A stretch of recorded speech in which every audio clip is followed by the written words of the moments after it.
Well, hi, folks. Hey, welcome back. Welcome. We're glad you could join with us today. Business leadership experts. That's Ann Holm. I'm Mike Temple. And let me ask you a question. I've received a text from a colleague, and I can tell by the text he's putting some thought into it. He's provided some data. It's heartfelt. And I respond back with the letter K. He's upset. What the hell did I do? What did I do wrong? Yeah, well, the first thing I will do is ask you a question. What did you mean when you were saying K? Okay. I got it. I'm busy, but I know this person, maybe not as busy as I am, gets a little, I'm going to use probably the wrong word of sensitive if they don't hear back from me. I just want to let them know I got it. And, I briefly read it. Okay. Okay. Yeah, so what you're getting at here is the disconnect in the world of digital body language. Digital Uh, body language. digital body language. Here we go. All right. Mhm. Yeah. So, digital body language is sort of the extra uh, language we have that goes beyond what we're actually saying. You've heard of body language in the real world, not in the digital world, but the real Mhm. world where you might come up to your boss and say, "Hey, that call went really great," and he smiles and he says, "Oh, okay, wonderful," like that. And Mhm. because of the expression on his face, because of maybe the posture of his body or whatever, you know that K means yes. But if you don't have any sort of contextual signals that are Mhm. clear to understand, it leaves open a wide range of assumptions that may or may not be true. And the consequences of poor um, poor quality digital body language or not interpreting it properly can be lost time because you're trying to make up for the person you offended when you wrote K in response to some sort of heartfelt text. And so you're thinking to yourself, K's fine. Yeah. I'm letting him know I got it so he doesn't Correct. wonder. So you think in your mindset, me saying K is adequate for this person, when in fact it may feel very cold and frustrating to receive that when that was written to you. Mm.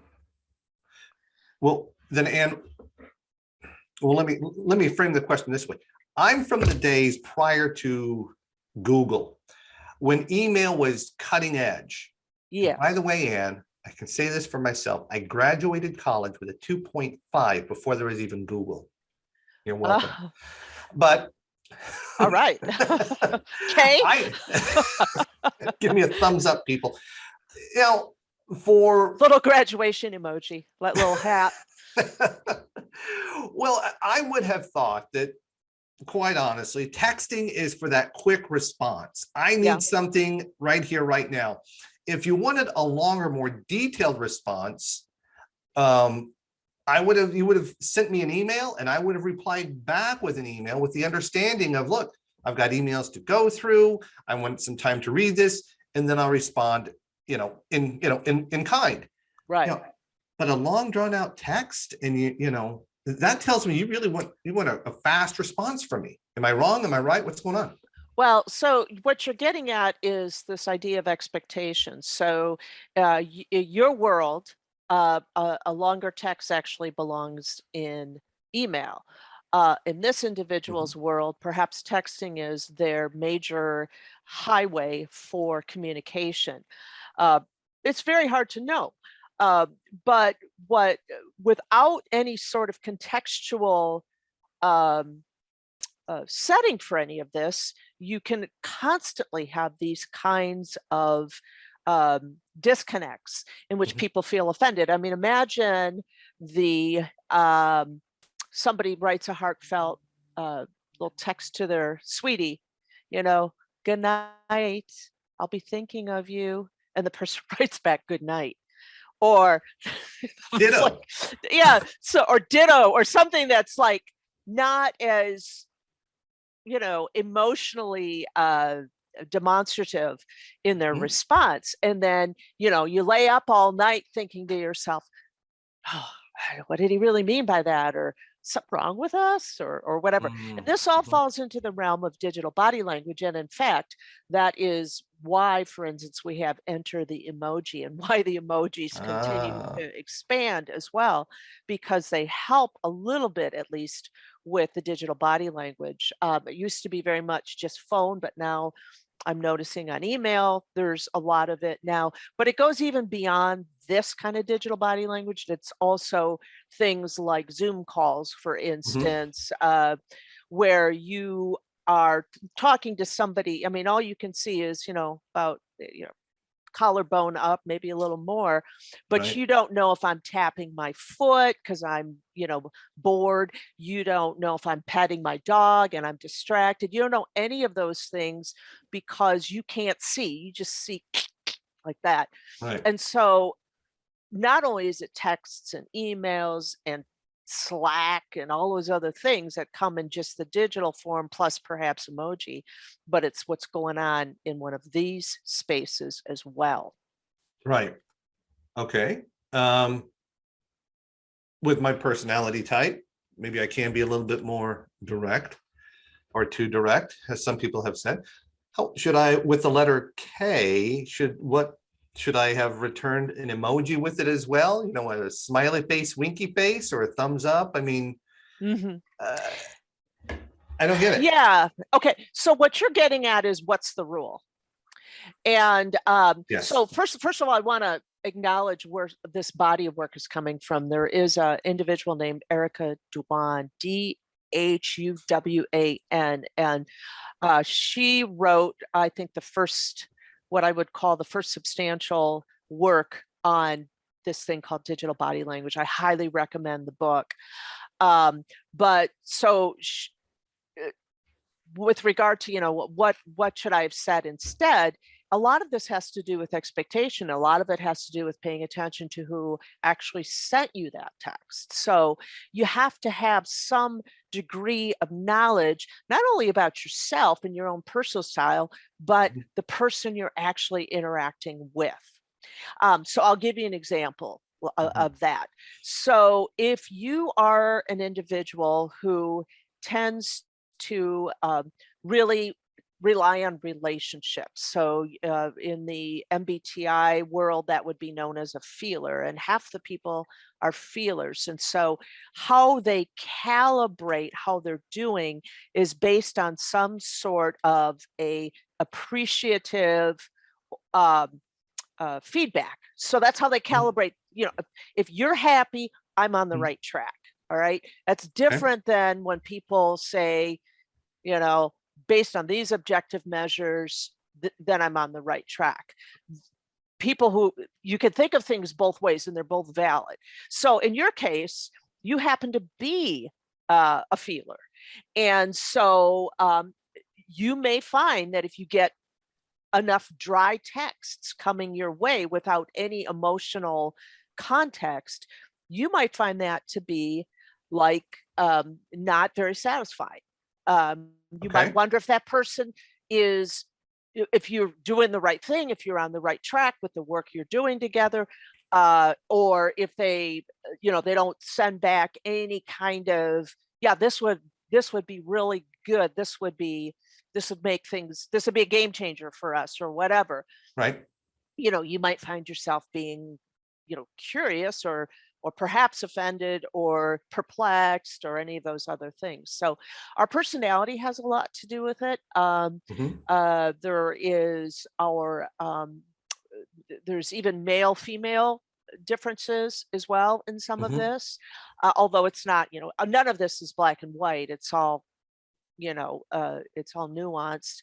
But how we are calibrated to communicate outside of the digital sphere will have a lot to say with what we need when we're doing non-digital, or when we are in the digital world.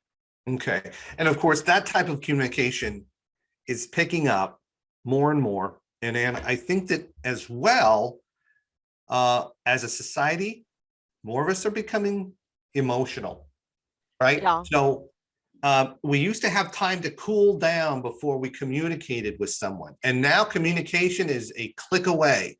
Yeah. And the emotion can be included in some of this communication. And when we've had time to, what is it, count to 10 type of rule, that's out the door. In the past, and we've talked about temperament.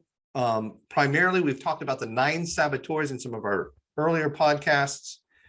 Now, what happens if our saboteurs, through the digital body language, come crashing into each other? Now what do I do? Yeah, the saboteurs will operate digitally or not digitally. They're happy to. They love all worlds. So let's take an example of a saboteur. So let's say an individual is restless. Let's say. Mhm. And so they've got many plates spinning all the time, and they this kind of stuff, they're just trying to get it off their get rid of it, so they can Mhm. do something else.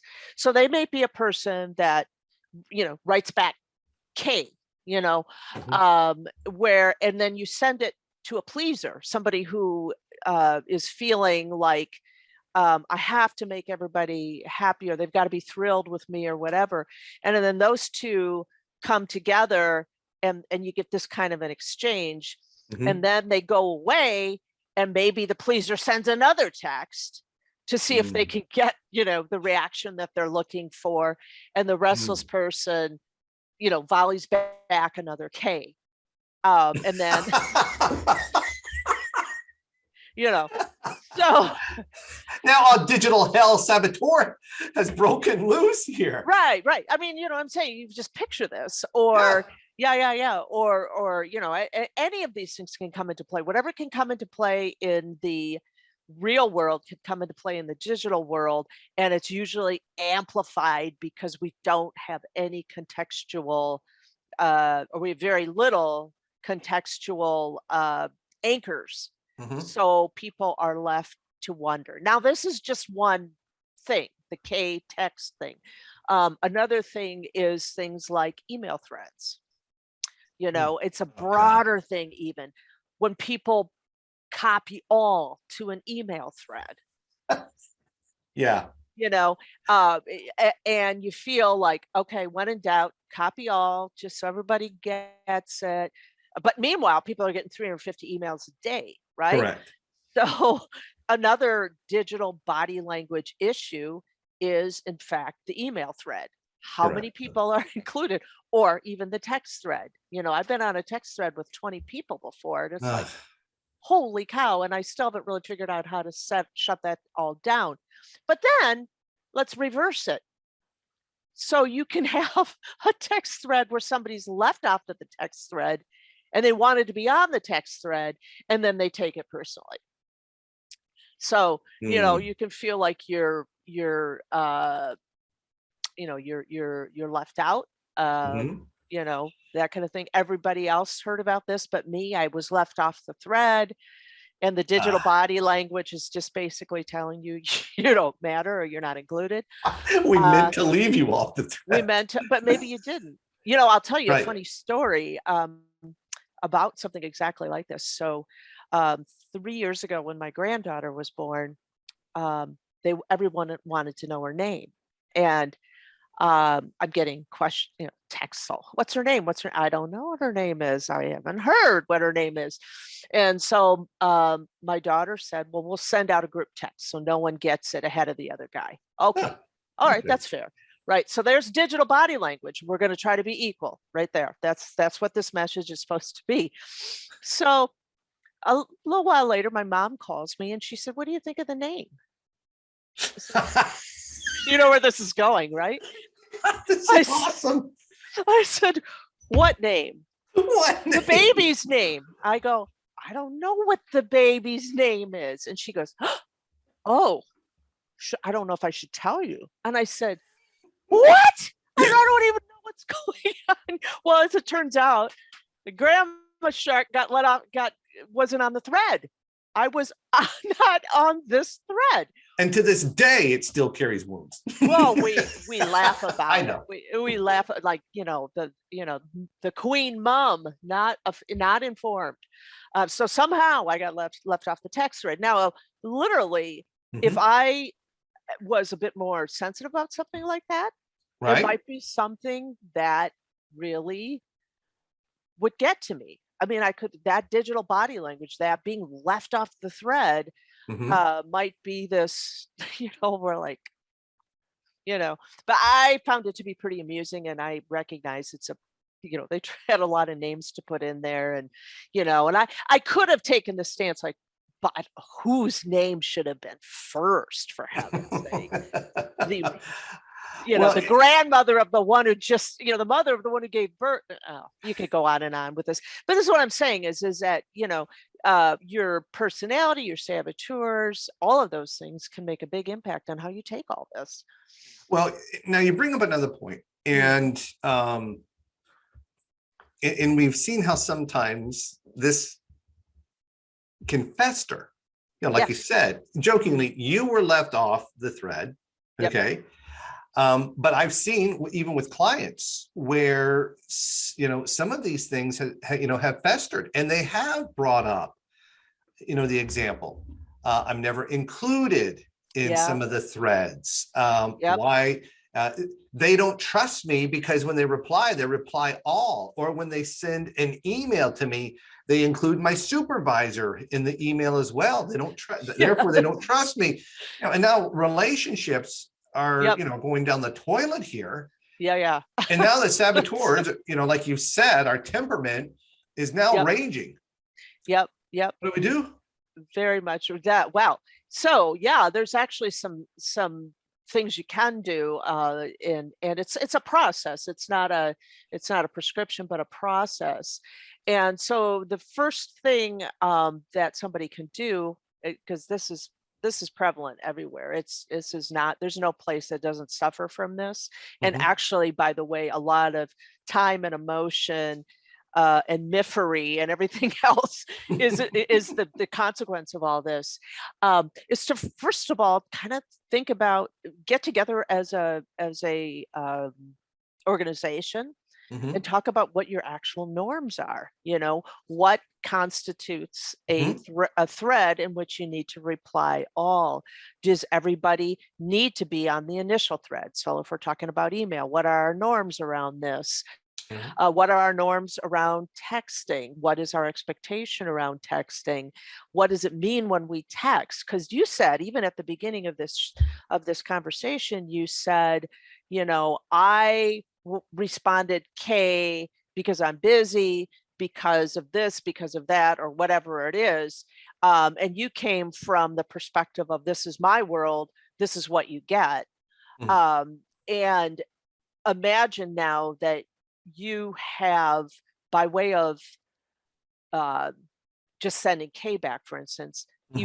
you wrote it the relationship, you wrote it the trust. I don't know if I Yeah. want to put my heart on the line again and tell this individual all the cool things I'm doing, because Right. they're going to just respond K, Or right? thumbs up. Or thumbs up, or what? A thumbs up is better than K. But There's oh my gosh. There's yeah, a there's a yeah, ranking to but all of this. yeah. But if you can see what those norms are, and Right. talk about, what does it mean? So, you sit down and you say, okay, if I send this and that person sends back K or just a thumbs up or whatever, um, what does that actually mean when that person is doing that? And Mhm. is there do I need to go a different route in order to get the kind of reaction I'm looking for, or whatever? But it's this idea of sitting down as a group and talking about, what do we tend to do? What does that usually mean? Right. That kind of a thing. And it may happen as part of an organization, or you might have that conversation with just the two individuals involved. Like, get on the phone. You know what, man? I keep sending you these long texts and you reply K. Is that it? You know, and what do you Yeah. want? And then he said, oh, well, what do you want? How about K thumbs up? and a money bag. Okay, that's good. You know?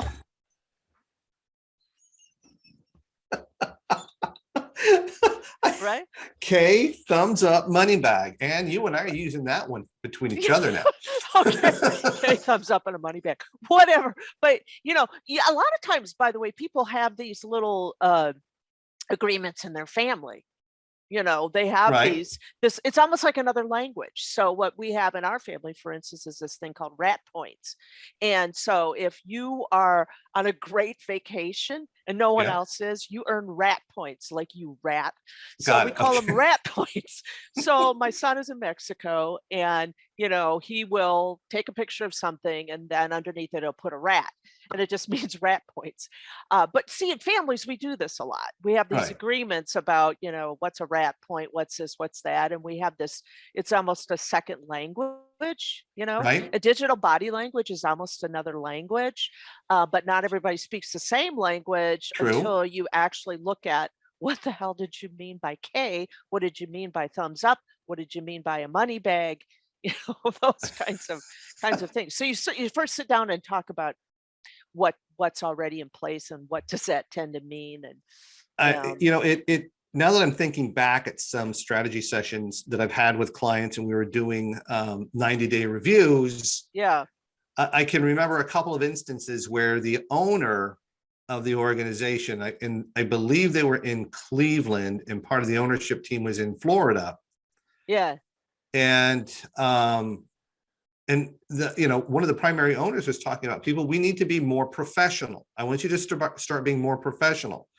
Now, in the room, I've got one guy who is wearing, a shirt and a tie. I got another guy who's wearing a polo shirt and slacks. And then there's one guy wearing t-shirt and shorts, right, right?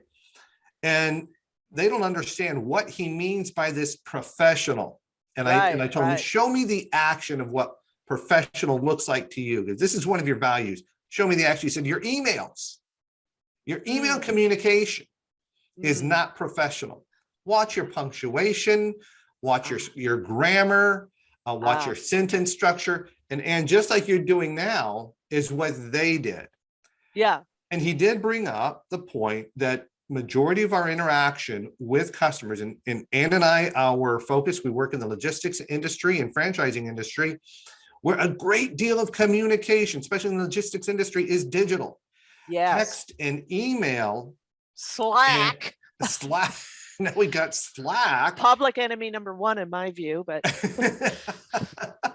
And to answer your point here with digital body language, just a misspelled word, yeah, the structure of a sentence, even in a text, which can range from proper spelling and punctuation to an emoji and everything in between that, can really reflect on the person sending it. that's correct. Is that right? That's absolutely correct. Yes, absolutely. I'm sure people have had, situations where they've gotten a text and somebody has put something like something that felt a little bit too personal, for the relationship that exists. You know what I mean? Like, if I sent an email to somebody I was just starting to talk to, and they had a great idea, and then I put the face with the love hearts, like great idea, love hearts. It's going to be like, what the heck is that? Um, I think so she's hitting on me. I think she yeah, just yeah. digitally hit on me. God, days.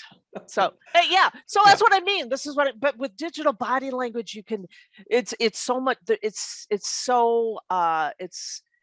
a second language that's not native to us. Body language is native to us because we've used it since the beginning of time. It's a native right. tongue. And regular body language is a native tongue. We grew up as a species using body language, right? True. True. So it's a native True. tongue. This is not. This is not a native tongue. This is a learned thing, and there's expectations that go with it, but they're not all the same for everybody. So it's a learned skill. That's the difference, I have to say, by the way. And it is a strong point, Ann. And Ann and I, we've worked with clients. We have, I think we have one in California who's having this same problem, sent us copies of of their text, and these folks are out of California, and and they were feeling upset that they were pouring a lot into their communication, and members of their team were not pouring in that same amount Yep. of, I'm going to say, energy and emotion into their communications. And quite honestly, through Ann's work, this individual realized it's not them that has the problem, it's me. My perception, and also they realized, as Ann was talking with them through what we call the 9 saboteurs, they started to realize which of their temperaments they were starting to filter some of this communication through, and how it was not helping themselves whatsoever. No, that's right. And I'll tell you, when we talk about the tips on how to resolve this, the first one being, what are we already doing? Mhm. The second thing is that, what does this actually mean? What are we agreeing upon? What is our language? What does this mean? And again, I go back to the point that regular body language is innate to all of us. We have it in our DNA, and this is a learned thing. And because it's a learned language, we have to agree upon it. So, Right. if I say that, gracias means, there's nothing about the word gracias that means thank you, as far as Mhm. inherent, there's no inherent meaning to that, other than the fact that, Spanish speaking people have agreed, or anybody who speaks Spanish in that moment agrees that that's what it means, right? Right. We're at the same juncture with our digital language, Mhm. where we're learning the language of digital language, plus all the stuff that is also not known, which is, does K mean they don't care? Does K mean thank you, I acknowledge it? Does K mean I'll get back to you? Um, who knows? So Right. it's super important to talk about what's agreed upon. What's your language? So to sum up, Ann, Yeah.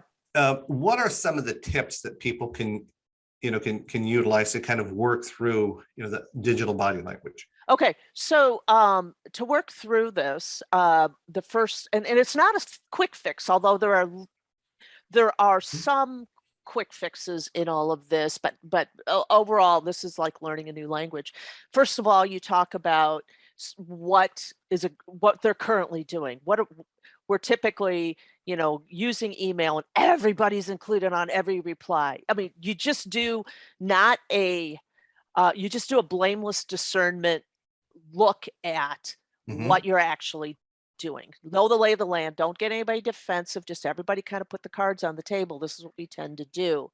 Okay. Okay. And then you identify sort of, where are the holes here? What's causing problems that appear again and again, Hmm. and agree what the changes are. So it might mean, please, if you're going to send information that is long and you want a longer reply, please use Hmm. this channel, not that channel.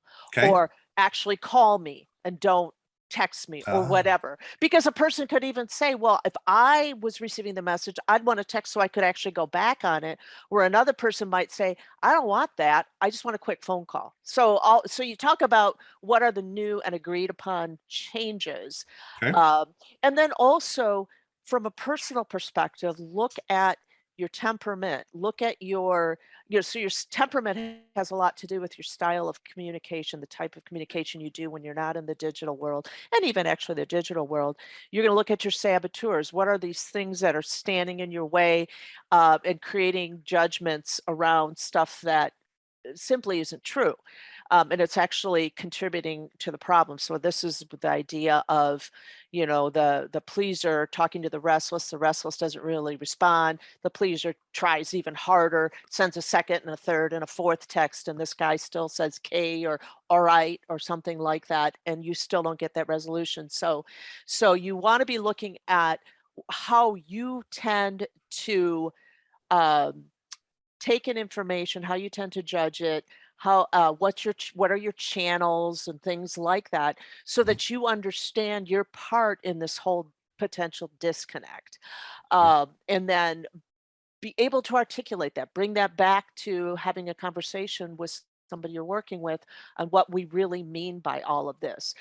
If you don't do any of these steps, if you don't take the time to do this, the consequences are that people are going to misread what you're saying potentially, or think it's more exciting and wonderful than it actually is.